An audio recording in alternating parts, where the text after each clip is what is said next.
Hello दोस्तों, स्वागत है आप सभी का। आप में से बहुत सारे लोगों का एक प्रश्न है कि 2025 का जो साल है वो कैसा रहने वाला है। कुछ लोगों ने कुछ वीडियोस देखे, उनका कहना है कि ये मंगल का साल रहेगा, क्योंकि संख्या जो आ रही है वो 2025 को जोड़ने पर 2 और 2 4 और 5 को लें तो 9 नंबर बनता है, जो मंगल के हवाले। तो कईयों को लगता है कि नहीं, ये जो आने वाला साल है इसमें बहुत एक्स्ट्रा ऑर्डिनरी कुछ हो जाएगा। देखिए, बहुत सिंपल सी बात सबसे पहले करूँ। पूरी दुनिया में करोड़ों करोड़ लोग होंगे जो कि सेम लगन से चल रहे होंगे, लेकिन सबके साथ उस पर्टिकुलर कोई साल में एकदम से एक जैसी चीज हो जाए, ऐसा कभी नहीं होता। तो आप पहले तो इस हकीकत को समझिए कि आप एक इंडिविजुअल आइडेंटिटी हो, क्योंकि आपकी कुंडली के अंदर आपकी अपनी ग्रहों की स्थितियां होंगी और साथ ही साथ अपनी दशाएं होंगी। जो आपकी दशा और आपके जन्म कुंडली में ग्रह की स्थिति है, रिजल्ट उसके अकॉर्डिंग होगा। दूसरी बात ये उठती है कि जो हम बात करते हैं गोचरीय प्रभाव, गोचरीय प्रभाव जो होते हैं वो कॉमन रिजल्ट दिखा सकते हैं, लेकिन उस कॉमन रिजल्ट का ये अर्थ नहीं है कि आपके पास भी उतना ही बेनिफिट आए जितना किसी और के पास।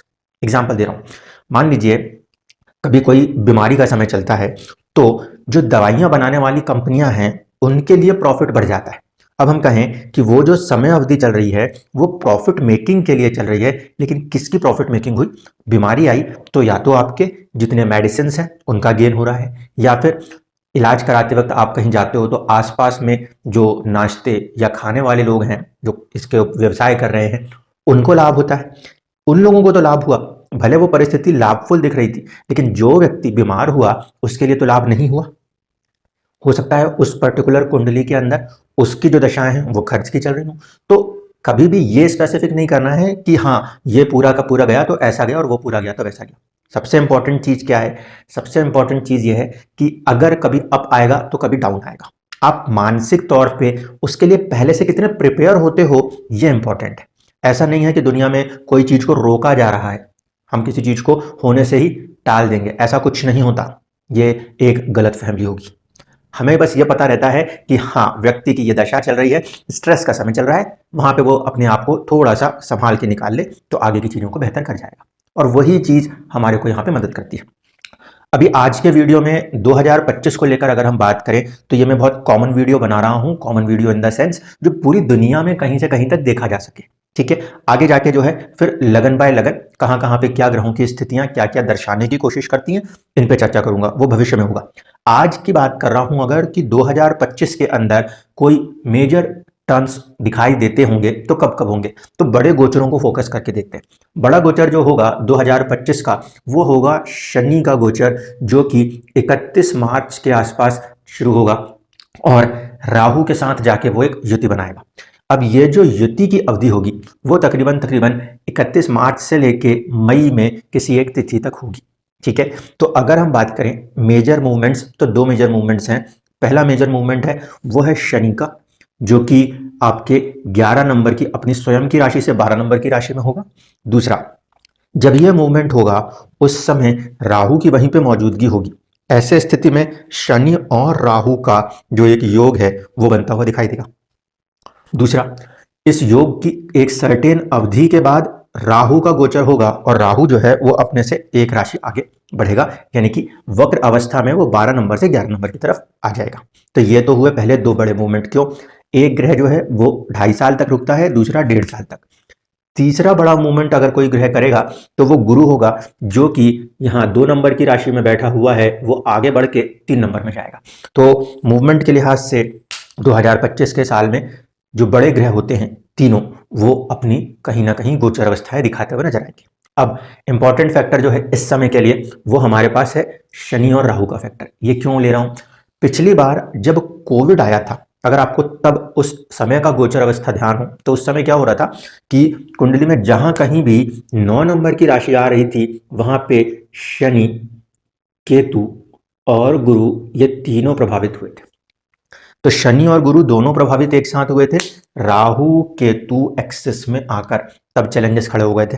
नंबर 1, किसके ऊपर ज्यादातर असर देखने को मिला था, किन चीजों पे बारीकी देखने को मिली थी? तो हमने देखा शनि कर्म का कारक है और केतु जो है वो किसी भी चीज की बारीकी का कारक होता है। ऐसे स्थिति में गुरु की राशि में बैठ के जो हमारे काम हैं उसके अंदर किसी प्रकार का नया इनोवेशन आया था। वर्क फ्रॉम होम का नया कल्चर भी इसी समय में देखने को मिला था। डिजिटल पॉइंट ऑफ व्यू से चीज़ों को आगे बढ़ाने की कोशिशें इस समय देखने को मिली थी। अब इसके बाद अब ये जो स्थिति खड़ी हो रही है उसको जरा ध्यान से देखिए कि इस समय अवधि में शनि जो कि कर्म का कारक ग्रह होता है, काल पुरुष कुंडली के दशम का स्वामी होता है और लाभ का भी स्वामी होता है काल पुरुष कुंडली के, उसका संबंध 12वें घर में जाके राहु के साथ बन रहा है।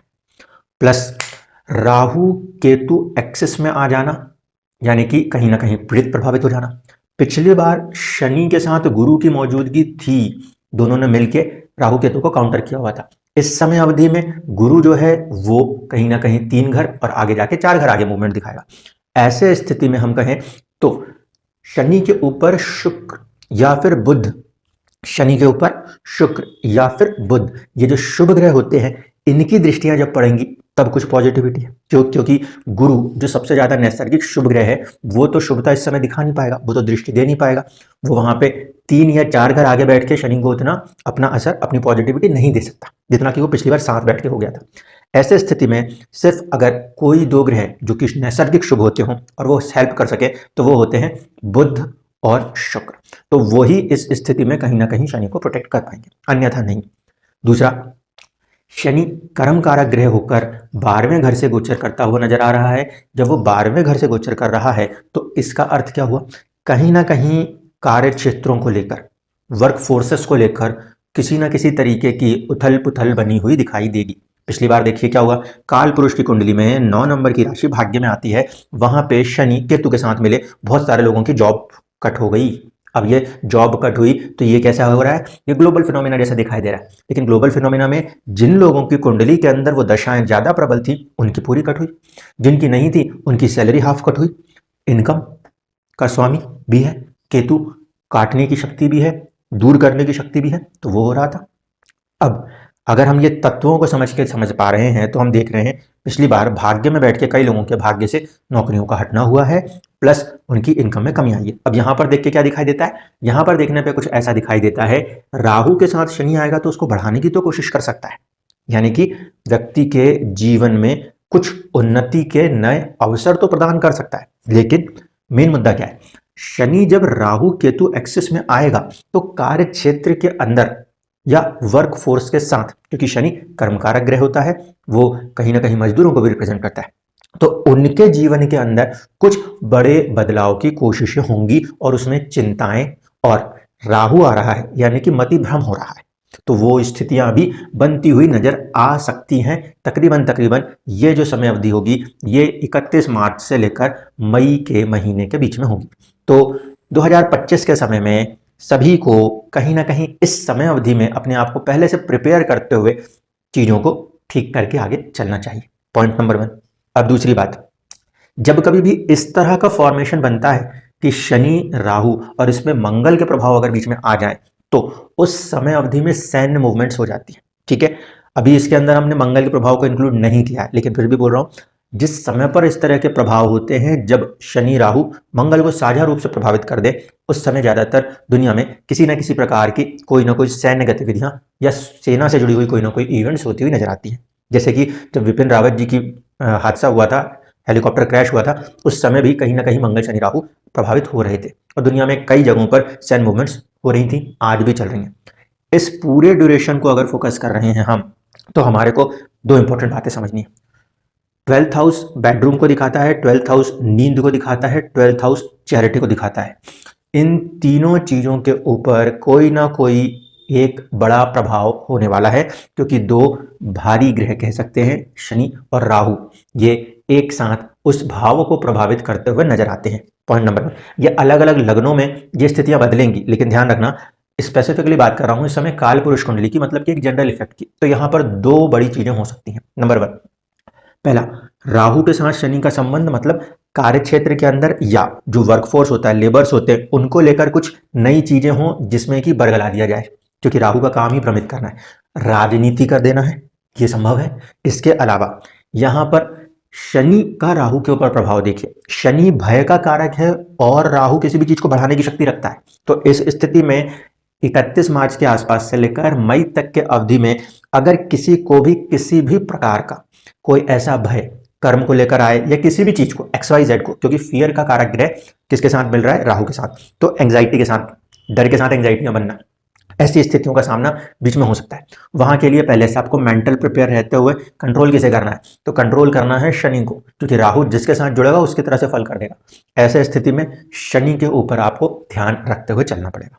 दूसरा फैक्टर इफेक्ट देखते हैं, वो क्या, राशि है 12 नंबर की जो दान पुण्य को दिखाती है, ठीक है। तो ऐसे स्थिति में कहीं ना कहीं जो चैरिटी से जुड़े हुए चीजें हैं वहां पर बहुत ज्यादा बढ़े हुए वर्क भी कहीं ना कहीं किसी रूप में दिखाई देते हैं।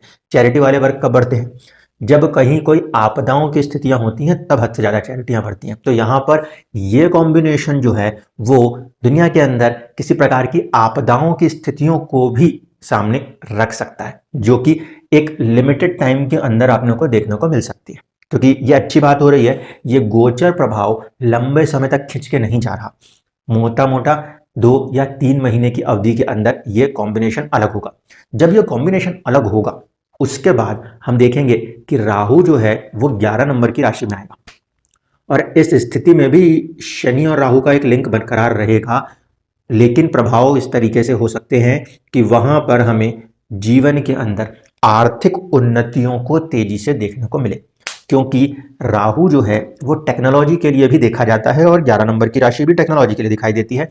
और कुछ ऐसी नई टेक्नोलॉजियां आए जो कि जन सामान्य के प्रयोग के लिए इस्तेमाल हो सकती हूं। जैसे इस समय कैंसर के ट्रीटमेंट को लेकर रशिया कुछ मेडिसिन की तरफ काम कर चला है, तो प्रोडक्शन में आ जाए कुछ ऐसी ही नई टेक्नोलॉजी, क्योंकि राहु जो है वो टेक्नोलॉजी को दिखाता है और 11 नंबर की राशि वो जनता की भलाई के लिए टेक्नोलॉजी के इस्तेमाल को दिखाती है, तो उस तरफ भी एक आगे बढ़त दिखाई दे सकती है। दूसरा, कहीं ना कहीं इनकम के लेवल्स में ग्रोथ दिखाई दे सकती है। अगर दुनिया में इनकम के लेवल पे आपको ग्रोथ दिखाई देती हुई नजर आती है, तो ये पॉसिबिलिटीज हैं कि जो भी युद्ध जैसे हालात, जो भी अस्थिरताएं दुनिया में चल रही हैं, जिसके कारण कि मार्केट्स जो हैं वो अनसर्टेन हो रहे हैं, उनमें धीरे धीरे करके कमी आती हुई दिखाई दे सकती है। जैसे हम देख रहे हैं दुनिया में बहुत जगहों पे युद्ध के हालात बने हुए हैं, तो उनमें कुछ सॉल्यूशंस बनते हुए दिखाई दे सकते हैं, लेकिन कब दिखाई देंगे, वो दिखाई देंगे मई या जून के बाद, यानी आधा साल निकल जाने के बाद, ठीक है। तो ये मोटा मोटा एक अनुमानित स्थिति नजर आती है 2025 को लेकर। फोकस कहां पे करना है, आम जनमानस को सीधे सीधे फोकस इस बात पे रखना है, भय के कारक ग्रह जब राहु के साथ मिल रहा है तो वहां पर फियर से खुद को बाहर निकालना।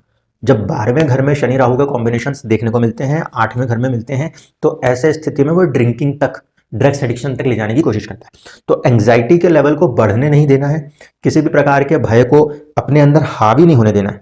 क्या कर सकते हैं, 12वें घर में होने के कारण आप योग या प्राणायाम का सहारा ले सकते हैं। जब राहु का कॉम्बिनेशन या जब राहु की मौजूदगी 12वें घर में हो, तो वो जो एंग्जाइटीज हैं उनको काउंटर करने के लिए आप लोग सहारा ले सकते हो योग आसनों का, या फिर आप सहारा ले सकते हो प्राणायाम का। प्राणायाम जो होता है वो शनि के साथ जोड़ा जाता है, और योग आसन जो होता है वो हम राहु के साथ जोड़ के देखते हैं।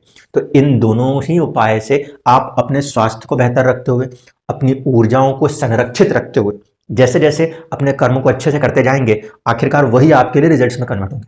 तो 2025 को लेकर पहली बात तो मैं यही कहूंगा, कोई भी चीज जो नेगेटिविटी आपको दे रही है, आप पहले उससे अपने आप को बचाओ, क्योंकि आपके ही पॉजिटिव कर्म का रिजल्ट पॉजिटिव दिखाई देता है। और जब हम अपने मेंटल लेवल पे ही चीजों को नेगेटिव पे ले लेते हैं, तो रिजल्ट कितना भी पॉजिटिव हो, वो कहीं ना कहीं हमारे को नेगेटिव दिखाई देता है। दूसरी बात, जो मेजर फैक्टर इफेक्ट्स है, अलग अलग लग्नों में शनि राहु तो कहीं नहीं, शनि अलग अलग भावों के स्वामी होंगे, तो जो स्थितियां बनेंगी ना वो अलग अलग बनेंगी, तो सबके ऊपर एक जैसा कभी नहीं आएगा। दूसरा, अगर किसी ने ये कह भी दिया, तो कितने सालों से आप लोग वीडियोस को सुनते आ रहे हैं कि ये हो जाएगा वो हो जाएगा, वो एकदम से ऐसा कुछ नहीं होता। उसके लिए आप अपने स्पेसिफिक चार्ट के ऊपर थोड़ा सा फोकस करिएगा कि दशा क्या चल रही है और क्या चीज है, उसको लेकर जो चर्चा है वो आने वाले कुछ वीडियोस के अंदर हम सभी 12 लग्नों के लिए करेंगे। तो उसका स्पेसिफिक रिजल्ट्स जो भी है आप वहां पे ढूंढने की कोशिश करना, यहाँ पे उसको मत ढूंढने बैठना। क्यों? क्योंकि मैं इस समय बात काल पुरुष कुंडली मतलब पूरे दुनिया के परिप्रेक्ष्य में कर रहा हूँ, और दुनिया के परिप्रेक्ष्य में होने वाली चीजें आपके ऊपर असर तो कर सकती है, लेकिन इतना असर भी नहीं करेंगी कि बिल्कुल पिन पॉइंट करके आपके पीछे लग जाए। ये फियर की स्थिति कैसा है, कोई और के घर में कुछ हुआ, जैसे कोविड में हुआ, तो ऐसी स्थितियां होती है, नौकरियां कहीं और ड्रॉप कर रही हैं और फियर हमारे तरफ भी चल के आ रहा है, ऐसी स्थितियां उत्पन्न होती है। तो वो चीजों को ध्यान रखना है कि किसी भी पॉइंट पे, किसी भी वीडियो को जब आप देखते हो तो उसको अपने ऊपर पिन पॉइंट करके मत लगा देना कि नहीं ये इसके साथ होने वाला है इसलिए मेरे साथ भी होगा। ऐसा बिल्कुल भी नहीं होता। आपकी अपनी कुंडली में अपनी दशा है, आपको अपनी दशा के हिसाब से फल बनेगा, दूसरे व्यक्ति की अपनी दशा है उसके हिसाब से फल बनेगा। दोनों की सेम दशाएं हैं तो डिविजनल चार्ट्स में जो परिवर्तन है उसके हिसाब से रिजल्ट्स में अपने आप ही वेरिएशंस आने लगेंगे। तो जो कॉमन होता है कि किसी चीज को देख के आप अत्यधिक खुश होते हो या अत्यधिक दुखी होते हो, ये दोनों ही अवस्थाओं से अपने आप को बाहर निकाल के लेकर आओ। जीवन में अप एंड डाउन दोनों चीजें चलेंगी पूरे साल भर के अंदर, कभी अच्छे भी होंगे कभी बुरे भी होंगे, लेकिन आप मेंटली मॉरली अपने आप को पहले से कहीं और इंक्लाइंड करते हो तो फिर वो आपको दिक्कत देता है। जो चीज आप चाह रहे थे होगी नहीं हुआ तो आप दुखी हो, जब आप चाह रहे थे नहीं होगा और वो हो जाए तो आप हद से ज्यादा खुश हो। ये स्थिति जो है अस्थिर है, इसलिए इसको आप ओवरकम करो। 2025 के अंदर जो मेजर मूवमेंट्स हैं, जो मेजर इफेक्ट्स हैं, वो कहीं ना कहीं या तो वर्किंग क्लास के साथ है शनि, या फिर वो किसके साथ हो सकता है, तो वो हो सकता है आपकी जनता, क्योंकि शनि जनता का भी कारक ग्रह है, कर्म उसका कारक ग्रह है। और राहु के साथ जब चीजें आती हैं तो वह कोशिश करती है बढ़ने की, केतु कट शॉर्ट करता है तो यहाँ पे ये बढ़ाता है। तो ये भी मुमकिन है आने वाले निकट समय में दुनिया भर के अंदर कुछ नई नौकरियां उत्पन्न हो, कुछ नई टेक्नोलॉजीज में ऐसी ग्रोथ आए जिससे कि आपको हाई इनकम की तरफ जाने का मौका मिले। तो अब आप लोगों को जो ये 6 महीने की अवधि है इसके अंदर खोजना चाहिए कि मैं कौन से सेक्टर, कौन से एरिया में अपने सेल्फ एफर्ट्स को लूं जिससे कि मैं अपनी पर्सनल ग्रोथ कर सकूं। अपॉर्चुनिटी को खोजना सीखिए। यहां पर ये अगर चुनौती भी दिख रहा है तो कुछ अपॉर्चुनिटी है, तो किस तरीके से आप अपने पर्सनल ग्रोथ को 6 महीनों के अंदर किन्हीं तरीकों से, कोर्स के द्वारा या और भी जो चीज आप स्किल्स डेवलप करना चाहते हो उसके द्वारा अपने आप को कैसे आगे ले जाना चाहते हैं उस पर फोकस करिए। ये इनिशियल 6 मंथ में आप करके फिर आगे जो हाई इनकम पीरियड दुनिया के अंदर दिखाई देगा वहां पे आप अपना योगदान देकर अपनी आर्थिक उन्नति और अपने जीवन के अंदर जो भी आप चीज चाहते हो उसे हासिल कर सकते हो। 12 नंबर की राशि गुरु की राशि होती है। गुरु की राशि में बैठ के जब भी कोई रिजल्ट्स होते हैं तो वो इतने दुखदायी नहीं होते, क्योंकि वो फिर भी पॉजिटिव रखने की कोशिश करता है। जब 9 नंबर की राशि में ये प्रभाव हो रहे थे तब भी गुरु की राशि थी, तब गुरु प्रभावित पीड़ित हो रहा था, राशि का स्वामी दोनों हिट हो रहे थे।